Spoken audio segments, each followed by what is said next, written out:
السلام عليكم ورحمة الله وبركاته.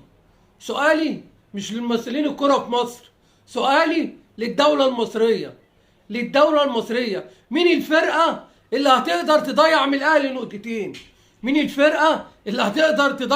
نقطتين؟ النهارده الأهلي بيلعب الإسماعيلي، فريق كبير، فريق ليه تاريخ، والأهلي بيكسب بكل سهولة 3. ما تعرفش ايه حكاية 3 و4 مع الأهلي دي؟ ده بقى موال أزرق، أي حد الأهلي قابله يرقع 3 المصري 4. مش عارفين ايه الليلة دي. واحنا امبارح عملنا رومونتادا قدام البنك الأهلي بروح ماتش أرتا سولار. احنا كل ماتش الزمالك يقعدنا للدقيقة 90 دمنا محروق ودمنا بيغلي وكارهين نفسينا، والأهلي يلعب يفرح جمهوره، يكسب 3 يكسب 4. أنا بسأل سؤال للمسؤولين في مصر عن دولة مصر، مين الفرقة اللي هتقدر تضيع من الأهلي نقطتين؟ ده الأهلي ما تحس ما فيش فرقة بتجريه حتى في اللعب، الأهلي بياكل كل الفرق. طب دلوقتي هتقابلنا عقبة، دلوقتي لو ربنا كتب لنا عمر جديد وقدرنا نعدي من بيراميدز يوم 8/11 في الدور قبل النهائي من الكاس، هنقابل الفريق ده ازاي؟ هنقابل الأهلي ازاي؟ الأهلي اللي بيكسب أي فرقة 3 و4. ما منظر الزمالك ضعيف يا جماعة، منظر الزمالك مش فرقة قدام الأهلي. أنا راجل زملكاوي قاعد بتفرج، أنا مرعوب أنا بتفرج على الأهلي.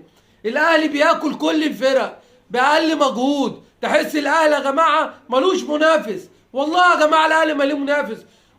أنا مش عايز جمهور الزمالك بيزعل مني عشان الجمهور يقول لي أنت متزملك، أنا بقول الحقيقة، والحقيقة ما بتزعل جمهور الزمالك مني. إحنا ينفع نقابل الأهلي على المنظر اللي إحنا فيه ده؟ على المنظر اللي الأهلي فيه ده؟ الأهلي شوف بيضيع قد إيه. النهارده إمام عاشور بيبكي. أنت يا ابني يا إمام، أنا عايز أسألك، أنت يا ابني أما كنت بتلعب في الزمالك وبتيجي تفطر الصبح في النادي وكوبايه اللبن كانت بتحط قصادك، هو كوبايه اللبن اللي بتحط قصادك ده لبن بودره يا ابني؟ انت النهارده بتعيط اما اصبت، وبطمن جمهور الاهلي اصابه امام يا جماعه في عصبه الرجل ملهاش دعوه بالركبه، تورم بسيط في عصبه الرجل وامام راجع ان شاء الله. الواد بيعيط تحس ان هو ابن الاهلي مش عاوز يطلع من الملعب. كميه انتماء، جبت الانتماء ده منين يا ابني؟ انت يا ابني كنت بتاكل عندنا فراخ بيضة وبتاكل في النادي الاهلي فراخ بلدي، بتشرب عندنا لبن صناعي وبيجيبوا لك لبن جاموسي في الاهلي. ايه كميه الانتماء دي يا امام؟ ده انت بتعيط ولا كانك ابن الاهلي. حرام يا ابني، حرام.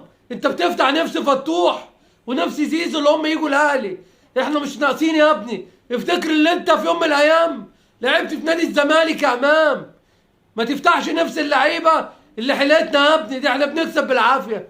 ده احنا يا ابني فريق زي ارتا سولار الجيبوتي عمال بنزيما حط علينا يا ابني وكسبناه عشان خاطر ربنا والجمهور اللي كان حاضر في الاستاد. فانا بعتب على مجلس اداره الزمالك، سواء اللي راح ربنا ياخده ولا اللي موجود المؤقت، لان احنا ما عملناش صفقات. بص الاهلي عمل كام صفقه تحس الاهلي ينفع يلعب في دوري ابطال اوروبا. والله العظيم الاهلي تحس اللي عامل فرقه ينفع يخش بيها دوري ابطال اوروبا. ده الاهلي هياكل الاخضر واليابس. اي بطوله الاهلي هيخش فيها هياخدها بصراحه. ومش عايز جمهور الزمالك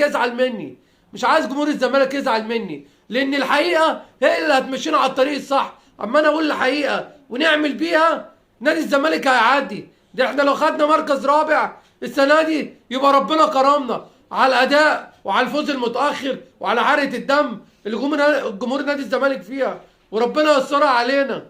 السلام عليكم.